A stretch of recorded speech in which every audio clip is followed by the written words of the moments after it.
The Exorcist, 1973, directed by William Frederick and based on a novel turned screenplay by William Peter Blatty, starring Linda Blair, Jason Miller, and Ellen Bernstein.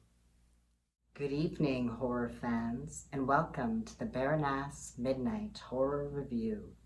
Tonight, I'm going to share my thoughts on a horror classic, the original Exorcist. This movie was the fuel behind many, many years of satanic panic-fueled horror films. I think in the last year there was at least 4 possession, religious, satanic panic horror films in theater. Although problematic, I'm kind of entertained that this content has been behind so much horror and scared me for a lot of my life. I didn't really grow up in a religious family, but satanic panic was definitely a part of my upbringing.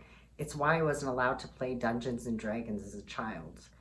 But it definitely was in a lot of media growing up in the 80s and 90s, and in a lot of horror. I watched The Exorcist way too young. I was real little when I first watched that movie.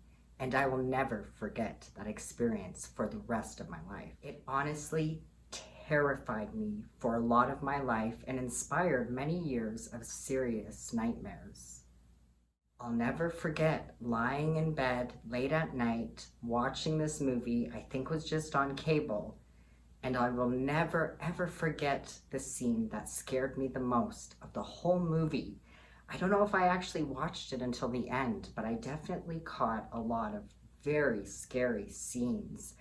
But what got me the most when I first watched it was this scene where the little girl, Reagan, goes into a party that her mom is having.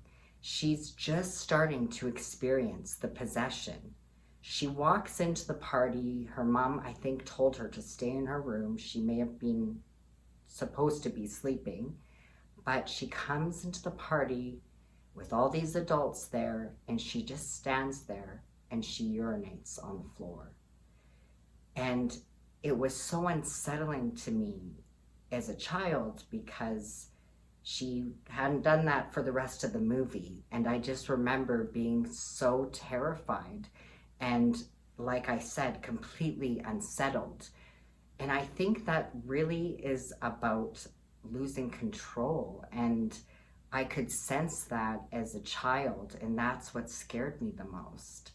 I think that is actually what possession is really a reflection of.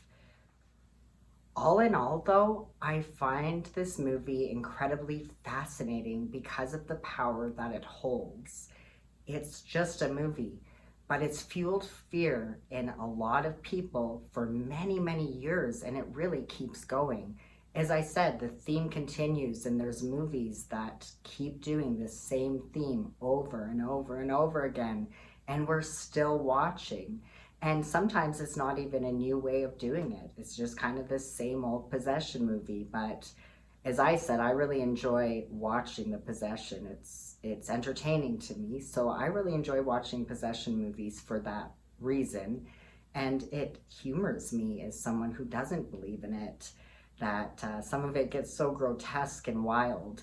And also, if you've seen the new Exorcist, I think it's called Believer, it's a really intense satanic panic / Christian propaganda film. And I was really shocked by it for that reason. But again, I went and saw it, and I enjoyed aspects of it just because of that possession feature.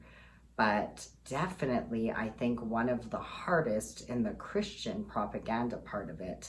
And I think there's going to be another one made with the same agenda, which I'll be seeing again for entertainment value. There was a series made based on The Exorcist. It was pretty recent and it's hard to find, but I thought it was one of the most incredible possession stories I had seen and takes on The Exorcist. I always forget, and I think a lot of people do, that The Exorcist is the priest. In some of them, they don't really touch enough on the priest, I find. But in the new Exorcist series, that's what it's primarily about, and it really dives into possession, and it kind of shows in the first season what that might feel like for someone. And the devil kind of is luring this girl, and it's kind of romantic and understandable how she's getting lost and the phases of her possession, and the complexities of the priests. And one of them is bisexual, which I found very exciting.